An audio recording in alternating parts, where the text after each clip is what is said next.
네, 오늘 죄에서 자유를 얻어라고 말씀을 전하고자 합니다. 새해가 되면 생각하는 것 중 하나가 마음을 다잡는 다짐을 시작합니다. 오늘은 1월 10일입니다. 그러면 여태까지 1월 1일부터 열심히 다짐을 잘 지켰으면은 괜찮지만 우리가 보통 길어져 작심 3일이라고요. 혹시 작심 10일을 넘기신 분 계십니까? 열흘째 나는 1월 1일부터 하기로 한 거를 꾸준히 잘 하고 있다. 쉽지 않을 겁니다. 왜 작심 3일을 쉽게 넘기지 못할까요? 새해가 됐으니 나는 성경책을 꾸준히 읽겠다. 네, 제 주변에 몇몇 사람들이 성경 읽기표를 펴놓고 읽고 있습니다. 그럼 이제 슬쩍 보고 있죠. 다 읽었나 하고 저는 읽지 않습니다. 옆에 보고 있습니다. 잘 읽었나 보고 있습니다. 똑같이 누군가 얘기합니다. 매일 얼마씩 기도하겠다. 그리고 신앙 말고도 운동이나 학업, 학습 등 여러 가지 목표를 가지고 25년을 시작하고 있습니다. 그러면 저는 여러분에게 다시금 묻고 싶습니다. 여러분은 25년에 무엇을 다시금 다잡고 열심히 지켜가겠다라고 하나님 앞에 결단하신 것이 있습니까? 저는 그래서 오늘 제목을 죄에서 자유를 얻어라고 말했습니다. 우리가 하나님을 알고 예수를 믿어야 하는 가장 근본적인 죄와 그 해결에 대한 이야기를 오늘 나누고자 해서 이렇게 제목을 정했습니다. 찬송가에 보면 이런 가사가 있죠. 죄에서 자유를 얻게 함은 보혈의 능력 주의 보혈 하면은 우리 다 아는 분들 많습니다. 오늘 설교가 이 문장에서 끝납니다. 이거를 말하고자 하는 게 오늘 설교의 핵심입니다. 그러면 우리가 이 죄에 대해서 먼저 이해했으면 좋겠습니다. 유대인들은 죄 짓는 것을 본인들은 다 알고 있습니다. 근데 다른 사람들이 그 말을 이해를 못했습니다. 그래서 그랬는지 헬라어로 처음 성경책이 바뀌었을 때, 히브리어에서 헬라어로 바뀌었을 때 죄를 하마르티아라고 했습니다. 죄, 하마르티아라는 이 헬라어는 모모가 아니다라는 부정접두어랑 마르티아, 관역에 들어가다라는 단어가 합쳐져서 하마르티아입니다. 그러면 이것을 다시 설명하면 이렇게 됩니다. 내려주셔도 됩니다. 내가 화살을 쏴서 화살이 관역에 들어갔다. 그러면 마르티아입니다. 내가 화살을 쐈는데 관역에 들어가지 않았다. 빗 맞았다. 옆에 떨어졌다. 하마르티아입니다. 죄는 무엇이냐면 내가 하나님이라는 목표, 하나님이라는 관역, 하나님이라는 그 골에 그 목표점에 들어가느냐, 들어가지 못하느냐, 하나님 앞에 이르느냐, 이르지 못하느냐가 죄의 판단 기준이라는 겁니다. 그러면 다시금 말하면은 내가 화살을 들고 관역을 안 쏘고 뒤로 쏘는 것도 잘못 쏜 겁니다. 내가 올림픽 나오는 사람들처럼 화살을 들고 쐈는데 10점 만점을 쏴야 되는데 관역 밖에 맞아도 잘못 쏜 겁니다. 무슨 말이냐면 내가 아무리 하나님을 바라보고 있어도 10도라도 5도라도 1도라도 아니면 뭐 0.0001처럼 매우 작은 각도라도 하나님에게서 벗어나기 시작하면은 그 결과는 모든 것이 다 죄가 된다는 겁니다. 왜냐하면 우리의 삶은 화살과 같이 혹은 바람과 같이 빠르고 짧지 않습니다. 저도 솔직히 지금 저 뒤에 있는 우리 어린 친구들만큼 어렸을 때보다는 생활이 빨리 간다 느끼고 있습니다. 보통 그런 얘기 하잖아요. 10대는 속도 10, 20대는 속도 20 이런 식으로 얘기하시잖아요. 그런 것처럼 시간이 빨리 간다고 여기곤 있지만 우리의 인생이 화살처럼 바로 시작하면 도착하는 거 아닙니다. 그러다 보니 내 삶에서 5도 벗어난 것이 1도 벗어난 것이 0.001도 벗어난 것이 결국 하나님 앞에 이르렀을 때는 그 관역을 벗어나게 됩니다. 그래서 히브리인들은 뭐라고 말했냐면 이렇게 말합니다. 우리가 하나님에게서 벗어난 모든 것이 죄라고 말합니다. 그러면 이 죄는 우리의 인간의 노력으로는 아무것도 이룰 수가 없습니다. 사람이 아무리 0점을 잘 잡아도 1도 이하의 각도를 맞추는 거 쉽지 않습니다. 그래서 우리의 삶에선 무엇이 있냐면 회개라는 것이 있습니다. 무슨 말이냐? 군대에 가면은 총을 쏠 때 0점을 맞추듯이 내 삶에서 가다가 보니까 하나님은 조금 벗어난 것 같아. 그럼 내 삶을 하나님께로 맞추는 겁니다. 그래서 돌이키다라는 뜻이 회개 안에 담겨 있습니다. 결국 사람이 어떻게 하지 못하는 그 죄를 계속 돌이키며 계속 하나님이라는 십자가라는 기준에 맞춰서 내 삶을 바꿔가는 것이 바로 회개이고, 그러기 때문에 우리는 죄 앞에서 다짐해야 됩니다. 하나님, 내가 하나님을 벗어나지 않겠습니다라고요. 우리가 정말 많이 들어온 것이 창세기 3장의 아담의 원죄입니다. 그래서 창세기 3장을 아시는 분들은 생각해 보시고 조금 헷갈리시는 분들은 한번 찾아서 펴보시면 좋습니다. 저는 새한글 성경을 가져왔습니다. 16절 17절을 읽을 건데요. 16절은 이렇게 시작합니다. 하나님이 여자에게 말씀하셨다. 내가 아이를 낳을 때 너의 괴로움을 내가 크게 더할 것이다. 너는 아픔을 겪으며 자식을 낳을 것이다. 너는 애틋한 마음이 남편에게로 향하겠지만 그는 너를 다스리려 들 것이다. 17절입니다. 하나님이 아담에게 말씀하셨다. 내가 내 아내의 말을 들었구나. 그래서 하나님인 내가 너 아담에게 먹지 말라고 명령한 그 나무의 열매를 먹었구나. 땅이 너 때문에 저주를 받았다. 너는 사는 날 동안 괴로움을 겪어야 땅에서 먹을 것을 먹을 것이다. 라고 창세기 3장 16절 17절을 말하고 있습니다. 하와의 이야기만 16절 하와의 이야기만 보면은 이렇게 써 있습니다. 너는 너가 지은 죄 때문에 고통이 더할 것이다. 그리고 너는 다스림을 받게 될 것이다 라고 말하고 있습니다. 하와로 인해서 모든 사람이 이 문제를 해결할 수 없게 됩니다. 죽음이라는 삶을 향해서 걸어갈 때 계속 고통의 문제는 커져버렸습니다. 단지 산통뿐만이 아니라 많은 고통이 생겼습니다. 그리고 여러 지배계층이 생기면서 지배자 피지배자처럼 사람들이 고통스러워하는 사람들이 늘어갔습니다. 그뿐만 아닙니다. 17절에 보면은 이렇게 써 있습니다. 하나님이 아담에게 너는 내가 명령한 것을 하지 않았다라고 합니다. 우리는 우리말 중에 이런 말이 있습니다. 반대하다, 반하다라는 말이 있습니다. 이것은 곧 하나님이 우리에게 말씀하신 것을 우리가 떠났다는 겁니다. 마치 아까 죄를 짓다와 동일합니다. 하나님이라는 목표, 결과에서 내 뜻을, 내 생각을 더해서 조금 벗어나서 결과적으로 가봤더니 하나님과는 동떨어져 있게 되는 내 상태가 죄 지은 것이고, 그래서 하나님 명령을 반한 것이고 듣지 않은 것이고, 결국은 그것 때문에 죄가 인간 안에 들어오게 됐습니다. 하와는 그 잘못 때문에 인류가 고통스럽고 힘들게 됐으며, 아담으로부터 죄 때문에 아다마라고 하는 히브리어 여성형 명사가 되는 아다마는 땅이 저주받습니다. 그래서 17절에 보면 이렇게 써 있습니다. 땅이 너로 인해 저주받을 것이라고요. 근데 히브리어로 보면은 아담으로 인해 아다마가 저주받을 거다라고 쓰여 있습니다. 이 말씀은 뭐냐면 결국 하와 때문에 사람이 고통스러워하고 아담 때문에 땅 위에 있는 모든 창조 세계가 고통 가운데 살아갈 수밖에 없게 되었다라는 겁니다.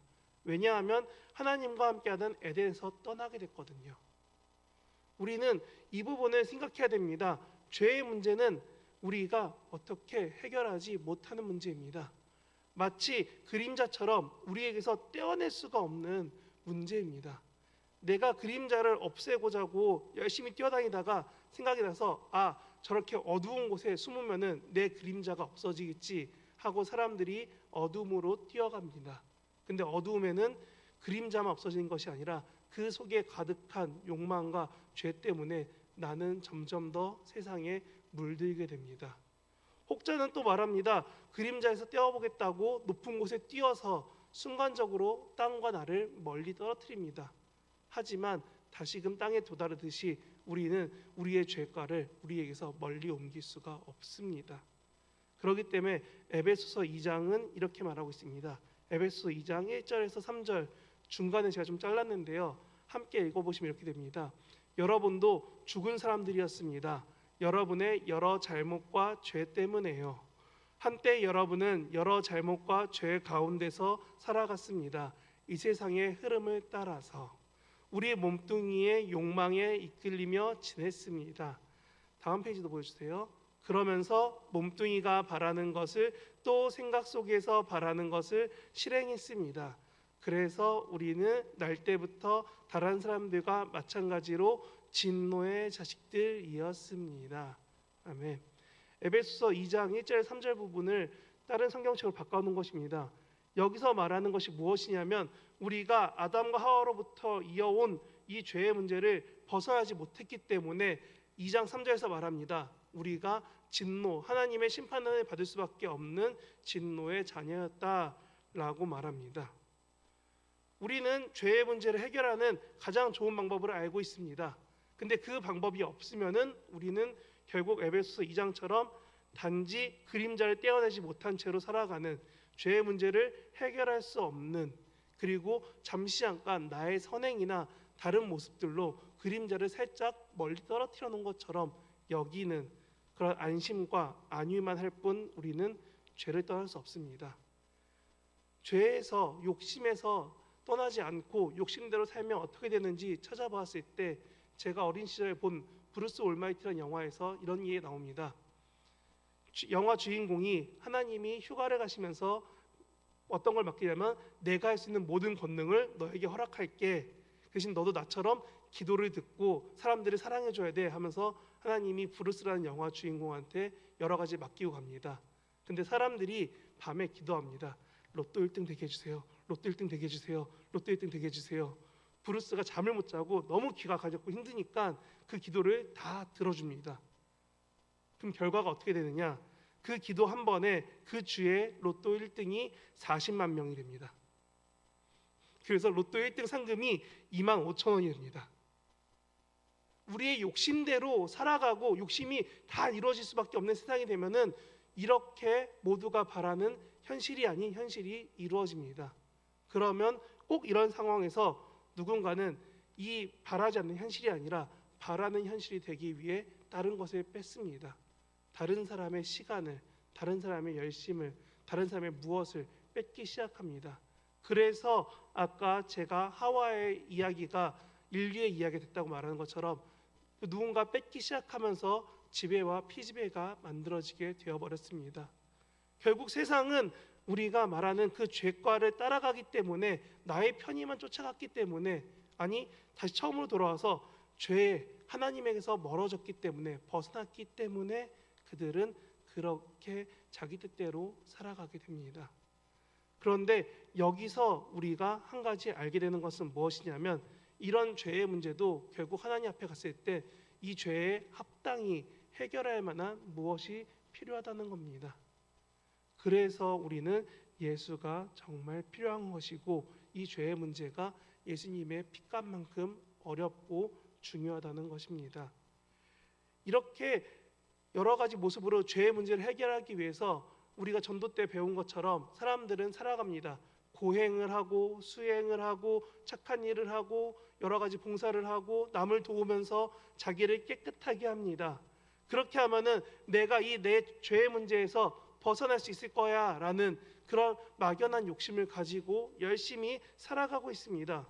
그랬더니 결국은 그 사람이 죄에서 벗어났느냐? 아니, 벗어날 수 없었습니다. 로마서 3장은 정확하게 말하고 있습니다. 10절에 이렇게 말하죠. 의인은 없나니 하나도 없으며 라고 말하고 있습니다. 우리가 하나님 앞에서 서 있다면 우리는 절대적으로 의인이 될 수 없습니다. 왜냐하면 우리가 하나님 앞에 서면은 둘 중 하나입니다. 내 죄 때문에 하나님을 벗어나려고 하던가, 아니면 하나님 앞에 온전히 서 있으려고 하면은 내 죄 때문에 하나님 앞에 내 죄가 타오르면서 결국 그 앞에 견딜 수 없기 때문에 그렇습니다. 그래서 우리는 죄의 문제가 해결되어야만 하는 것입니다.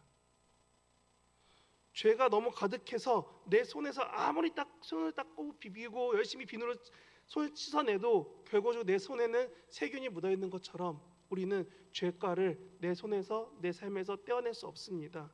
그래서 하나님의 심판을 통과하기 위해서 예수님이 죽으셨다 하는 것이 로마서 3장의 이야기입니다. 저는 하나님이 우리를 너무 사랑하시는 게 어떠한 것이냐면, 우리를 불쌍히 여겨서 죄에서 자유하게 하신다라는 의미로 여겨집니다. 왜냐하면 하나님은 우리가 아니어도, 꼭 내가 아니어도 영광 받으실 분이시기 때문입니다. 근데 그분이 나를 선택해서 죄를 깨끗게 하셨습니다. 누굴 통해서요? 예수님의 피값으로요. 사람들은 말합니다. 뭐니 해도 머니가 최고라고 말합니다. 또 누군가 말합니다. 뭐니 해도 머니가 아니라 건강이 더 중요해 라고 말합니다. 근데 생각해 봅시다. 사람 한 명 한 명의 목숨이 더 귀할까요? 건강이 더 귀할까요? 아니면 우리를 만든 하나님의 아들의 목숨이 더 귀할까요?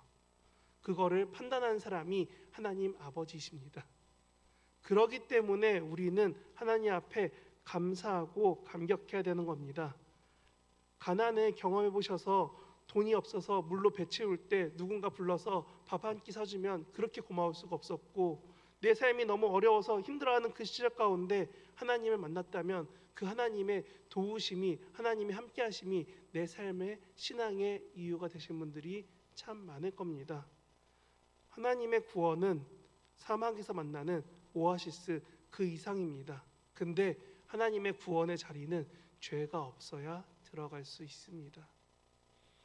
내 안에 죄의 문제가, 내 안에 그림자라는, 내 삶에서 죄과라는 그 많은 죄에 관련된 것들이 해결되지 않은 채 하나님께 나아갈 수 없습니다.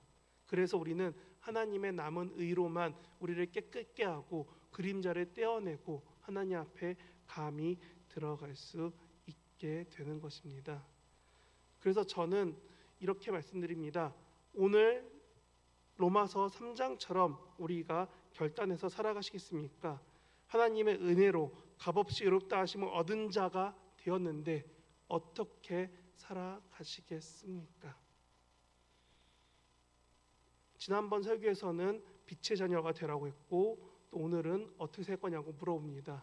저는 이것에 대한 예시로 한 가지 예화를 들려고 합니다. 제 동생이 큰 개를 몇 마리 키우고 있습니다.